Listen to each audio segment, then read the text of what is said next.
Et bonjour. Alors, on va se retrouver, il est 7h40. On va faire une petite vidéo avec Monsieur Adali encore une fois. Je vais la publier vers 11h, je pense, à la vidéo. Euh, je me suis levé là, il y a 2 heures, j'ai fait les foie gras, et on va partir pour la suite. Euh, sur la précédente vidéo, je parle un petit peu de la communauté juive.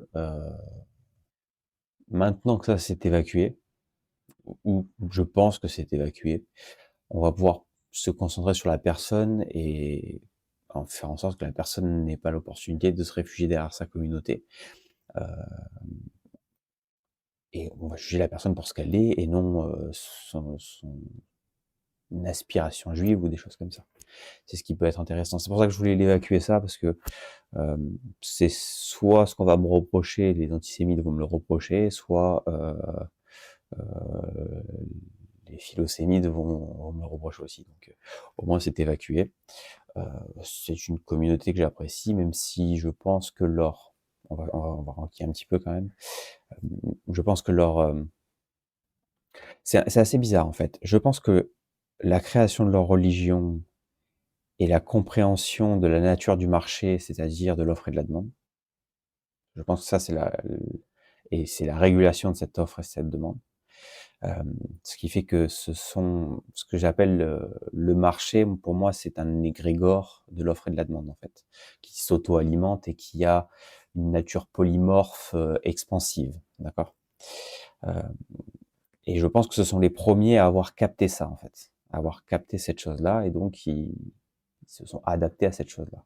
Aujourd'hui, on leur reproche cette adaptabilité, mais en réalité, ils n'ont fait que s'adapter à quelque chose qui les dépasse et qui nous dépasse. Donc à la limite, on peut pas leur faire ce reproche-là, même si aujourd'hui, on pourrait leur reprocher le fait de s'être adapté à ce système-là plutôt que d'avoir lutté contre. Étant donné que, de ma perception, il n'est pas possible de lutter contre, en tout cas, je ne sais pas comment on pourrait faire, de lutter contre l'offre et de la demande, parce qu'en fait, nous sommes tous une demande et nous répondons tous à une offre. C'est le principe de faire société, c'est d'être complémentaire au commun, en fait. Et donc, je vois pas comment on peut sortir de ce principe-là. Ne serait-ce que de manière animale, même les animaux répondent à l'offre et la demande à ce niveau-là. D'accord. Dans un écosystème, il y a une offre et une demande. Euh, quand il y a quand il y a trop d'offres, il y a une demande qui va augmenter exponentiellement. C'est des surpopulations. On parle d'insectes ou d'animaux là pour le moment. Et quand la, la demande est excessive par rapport à l'offre, il y a une réduction de population. Enfin, ça se fait naturellement, l'offre et la demande dans la nature. Je pense que ce sont les premiers à avoir vu euh, cette offre et cette demande à l'œuvre, qui les en ont tiré le malin, Satan, Lucifer et tout ça, et qu'ils ils ont construit une narration dessus, ce qui est intelligent en fait, pour transmettre à travers les époques un savoir. Les histoires euh, véhiculent mieux dans le temps que la vérité en fait. Donc, quitte à raconter une histoire, autant le faire symboliquement, et ils le font très bien. Allez, après cette longue introduction, on va attaquer Monsieur Attali. Attaquer poliment et courtoisement, bien entendu. Pourquoi les hommes politiques prennent-ils si souvent les électeurs pour des imbéciles?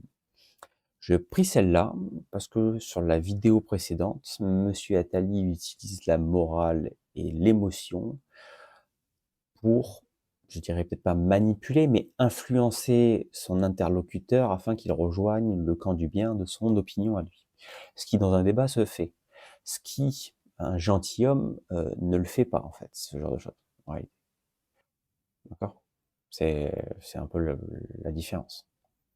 Un gentilhomme ne se permet pas de manipuler son audience. Il dit la vérité. C'est un petit peu, je me suis trompé sur un terme sur la vidéo précédente. J'ai dit à Monsieur Attali que c'était un petit homme et que les grands hommes ne faisaient pas ça.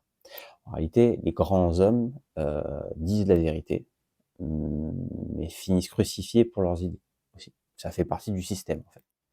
C'est et c'est le c'est le système atavique marchand de l'offre et de la demande qui est sous-jacent à ça, en fait. Les gens ne veulent pas la vérité, même s'ils disent la vouloir.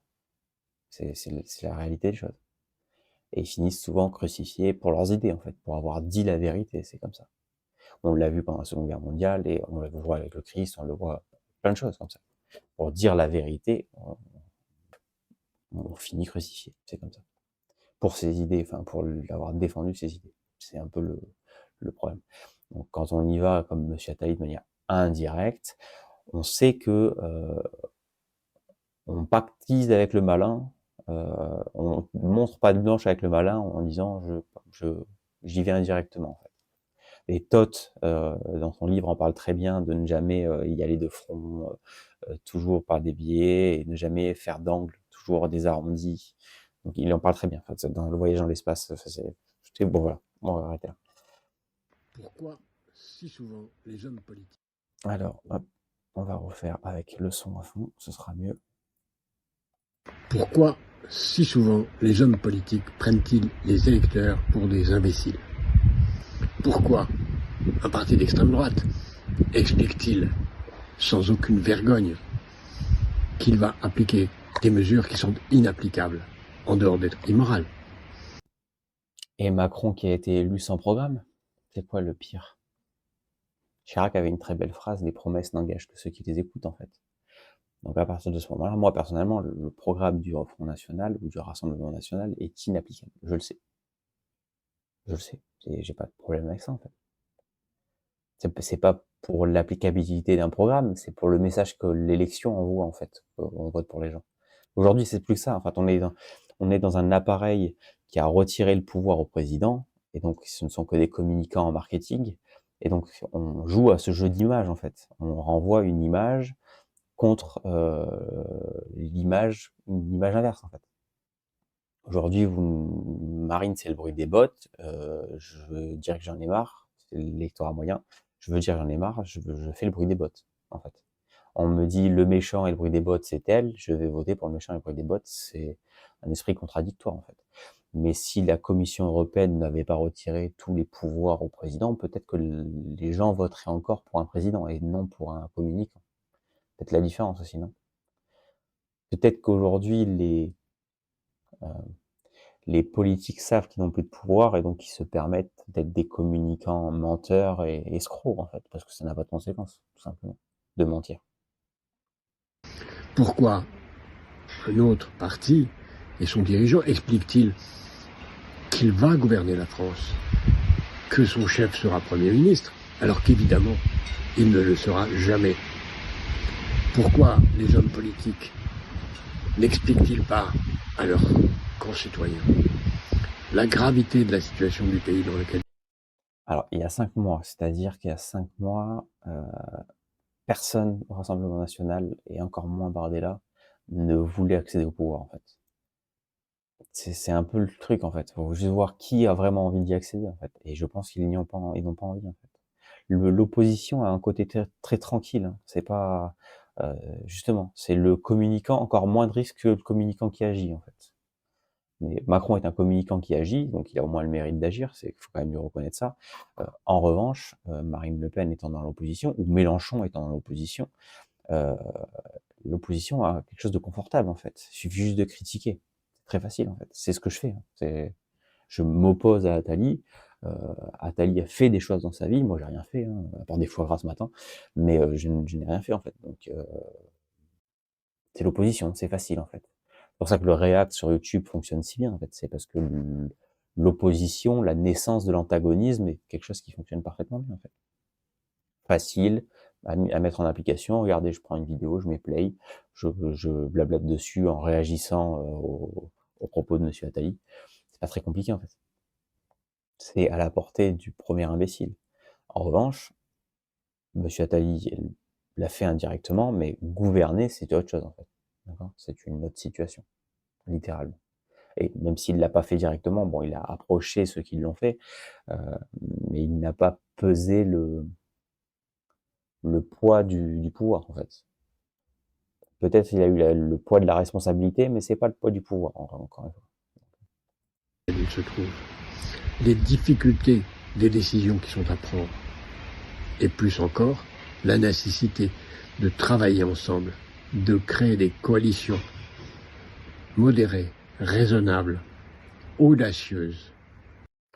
Je comprends pas. Alors déjà, audacieuse et modérée, ça va être un peu compliqué si c'est dans la même phrase. Mais je comprends pas pourquoi la radicalité est perçue si mal que ça, en fait. La radicalité, c'est la racine. La racine, il n'y a pas quelque chose de mauvais, quoi. L'arbre de Séphiroth, qui est sa cosmologie, parle de ça, en fait, de la racine, en fait. Et je comprends pas l'objectif, c'est qu'Ether c'est la racine, enfin, je comprends pas. Moi, au contraire, quelqu'un qui veut aller dans une radicalité au sens étymologique de la chose, hein, pas au sens violent. Au sens violent, c'est stupide, en fait. Et au sens retour à la racine euh, de l'humain, ça peut être une très bonne chose, en fait. À la racine de l'humain, à la racine de la politique, à la racine de l'éthique, ça peut être des choses très très bonnes, en fait. Je vois pas où est le problème. Pourquoi être toujours tiède, comme dirait JC? Les tièdes sont pas très intéressants, en fait. Je préfère avoir en antagoniste un radical, antagoniste à moi, une radicalité antagoniste à la mienne, euh, plutôt qu'avoir un modéré euh, qui va tempérer tous mes propos, en fait. Pour ça, j'ai l'IA. L'IA, elle tempère déjà mes propos. J'ai écrit un livre avec.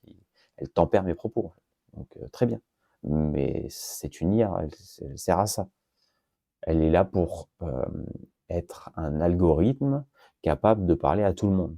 Donc, pour être capable de parler à tout le monde, il faut accepter un peu de tout le monde. Et donc, on arrive dans la tempérance. D'où l'IA qui est tempérée dans ses propos, et surtout, en fait. Ça veut pas dire qu'elle est mesurée, ça veut dire qu'elle est tiède, en fait. Elle est tiède, elle est capable de, on va dire, contenter tout le monde. Mais personne n'est heureux avec. C'est le principe.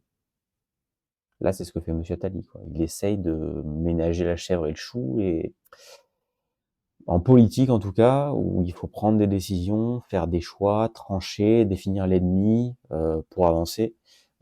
C'est peut-être pas la meilleure des solutions, en fait. En tout cas, je peux comprendre qu'à certains moments, ça soit une solution. Mais là, il en parle pendant les dernières élections. Monter au créneau, c'est ça, en fait. C'est trancher, choisir, c'est à ce moment-là, en fait. Plus tard, il va y avoir du consensus, il va y avoir du compromis, il va y avoir une recherche d'équilibre, en fait. Et là, je peux comprendre. Mais il y a une temporalité à chaque chose, en fait. Capable de renverser la table et de tout changer sans détruire ce qu'on a acquis. Pas possible, en fait. Retourner la table sans détruire, ça marche pas, en fait. Ça, c'est une métaphore dysfonctionnelle, comme dirait Teddy. Ça ne peut pas marcher. Soit on retourne la table et il y a les conséquences d'avoir retourné la table, d'accord? Soit on conserve les acquis, dans ce cas-là, on ne retourne pas la table et on fait avec ce qu'on a, en fait. C'est-à-dire ce que vous faites, parce que vous ne retournez pas la table, en fait. Mais vous prenez le retournement de table. Donc euh, je pense qu'il a compris une chose, c'est que euh, je sais pas si c'est bureaucratie ou l'administration, ou qu'elle soit européenne ou nationale, sclérose le système, et qu'effectivement, retourner cette table-là peut être libérateur économiquement, socialement, comme en mai 68, ça a pu avoir un regain d'énergie. Très bien. Euh, Est-ce que c'est souhaitable quand on voit les enfants de mai 68, en fait? Je suis pas sûr. Je suis pas sûr euh, que la prochaine étape, on a retourné la table sociale. Alors, dans ma théorie personnelle, euh, on a tué le père de la nation, puis le père de famille en mai 68. D'accord? Donc, si on retourne la table encore aujourd'hui, ça va être de tuer le foyer. C'est même plus la figure paternelle, c'est le foyer. Et donc, ça va être ce que Deleuze et Foucault, et c'est pour ça qu'il rejoint les écologistes, toutes les personnes de gauche actuelles, progressistes, c'est que c'est une réification de la société, ce qu'il veut. Alors, la marche du temps nous dira si cette idée est viable euh, ou pas. Il y en a beaucoup qui disent que le wokisme est fini. Je suis pas si sûr que ça. Je ne mettrai pas à la poubelle le wokisme. C'est des lames de fond en fait, voulues par le marché. On en revient à l'entité du marché. Euh, L'entité du marché a cette volonté d'expansion. Peut-être que l'expansion wokiste arrive à son terme d'expansion, mais le marché continuera à s'expandre sur autre chose en fait. Donc, à mes yeux, l'expansion se fera. L'expansion se fera. Il n'y a pas de, je vois pas d'autre manière. Euh, euh, Ça se fera. Par des siècles de combats et de lumière. Si Je pourrais m'amuser à faire référence lumière, Lucifer, le porteur de lumière. Sauf que c'est pas ma définition de Lucifer en fait. Donc je vais pas m'amuser à ça et je vais vous donner ma définition de Lucifer. Euh, Tout simplement, en sciences ésotériques, il y a un truc qui fonctionne très bien, c'est l'inversion des choses. Il faut inverser les choses pour comprendre leur nature. D'accord. Qu'est-ce qui a horreur de la lumière? Si on dit que Lucifer a besoin de la lumière, d'accord? C'est le porteur de lumière. En l'occurrence, j'ai trahi ce que je veux dire. Qu'est-ce qui a horreur de la lumière? Ce sont les insectes lucifuges, donc qui ont une avération de la lumière, qui ne peuvent pas vivre à la lumière. Donc Lucifer, c'est qui a besoin de la lumière. Lucifer a besoin de la lumière, car c'est une ombre. La Terre, la vie sur Terre, est une ombre. Nous sommes des ombres. L'œuvre alchimique de faire un trou dans la bulle, c'est-à-dire l'obstacle, Satan, pour laisser passer la lumière et rejoindre le Christos, le cristal, d'accord, celui qui laisse passer la lumière sans faire résistance. C'est Saint Christophe qui fait traverser Jésus dans la rivière. Donc celui qui laisse passer la lumière sans faire résistance, qui a fait un trou dans l'obstacle, tout simplement, qui est en Christ, à ce moment-là, euh, a rejoint le divin, d'une certaine manière, qui est symbolisé par la lumière. Ça, c'est ma vision. Sa vision, quand il parle de lumière, je sais pas. C'est ma vision. Je spéculerai pas sur son luciférisme ou des choses comme ça. Euh, mais je suis pas sûr qu'il ait compris l'exégèse de Lucifer et de la lumière et de l'obstacle. Très très bien. Je connais beaucoup de francs-maçons qui l'ont pas compris non plus, donc ça me, au bout d'un moment, ils se transmettent comme un téléphone arabe, Lucifer qui a besoin de la lumière, un peu comme des complotistes se transmettent des bêtises, quoi. Donc, les hommes politiques prennent les électeurs pour des imbéciles, alors il faut en changer. et est-ce que tout simplement, parce que, oh, je vous ai reproché dans la, seconde. Je vous ai reproché dans la vidéo précédente de faire de l'injonction morale et émotionnelle pour manipuler votre audimat, euh, mais en même temps n'est pilotable ou n'accepte de se faire piloter par ingénierie morale, sociale, émotionnelle et tout ça, que des gens stupides en fait. D'accord? Donc, est-ce que les politiques ne prennent pas les électeurs pour des imbéciles, pour la simple et bonne raison que les électeurs ont la capacité d'être des imbéciles et sont des imbéciles en fait. Et en fait, pour se faire voler, il faut être deux. Il faut un voleur, un volé. D'accord? C'est comme ça. Donc pour se faire voler sa voix, il faut être deux aussi. C'est le principe. Donc je ne mettrai pas la culpabilité uniquement sur les politiques, premièrement. Deuxièmement, je mettrai aussi dans l'équation un système politique qui a tendance à faire des présélections de partis pour, eux vous diront sélectionner le meilleur communicant et le plus apte à défendre les idées. Je dirais personnellement que le marché a intérêt à faire des sélections pour sélectionner le plus corruptible pour que, une fois arrivé au pouvoir, il ploie le genou devant le marché Tsipras, c'est le plus bel exemple, mais en gros, c'est ça. Heu, donc il y a le système politique à mettre aussi dans l'équation et bien entendu, n'est arnaquable que celui qui a le QI, limité à ça, d'accord? Il y en a plein qui votent qui ne sont pas dupes, en fait, de leur vote. C'est pour beaucoup de Français, déjà, ils ne votent plus pour, mais ils votent contre. C'est déjà quand même beaucoup. Ça en dit beaucoup sur, la philosophie politique des Français, en fait. Et quand un peuple, s'en trouve limité à un non-choix, c'est que ça en dit beaucoup quand même sur une civilisation, je pense. Et ça enchaîne sur la prochaine vidéo parce que je viens de la voir, je vais couper l'enregistrement, enquiller un enregistrement, sur la fin de l'Occident, le déclin de l'Occident. Parce que je la ziote depuis tout à l'heure et elle me fait vraiment envie. Donc la prochaine, ce sera le déclin de l'Occident. Et je vous la mettrai ce soir, comme ça, tant qu'on y est, je l'enquille. Donc si je suis tout pareil, vous étonnez pas. Sur ce, je vous remercie. Ça a été très agréable. On verra petit à petit. On va développer Monsieur Attali petit à petit. Je pense avoir une projection interne sur le monde qui m'entoure, pas si stupide que ça. Bête à certains endroits, bête par une simplification due à la transmission. Les maçons connaissent ça en fait, c'est la mesure tue l'alchimie, mais la mesure est le seul moyen de transmettre savoir en fait.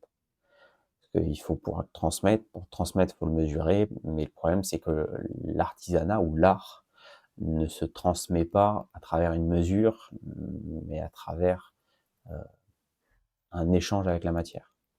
Ce qui ne peut pas être matérialisé, donc mesuré, donc transmis. C'est à chaque apprenti de travailler avec la matière, et c'est la matière qui l'éduquera. En revanche, la partie technique peut être transmise à travers la mesure. Bon, c'est une digression inutile. Sur ce, une bonne continuation. À plus et à tous.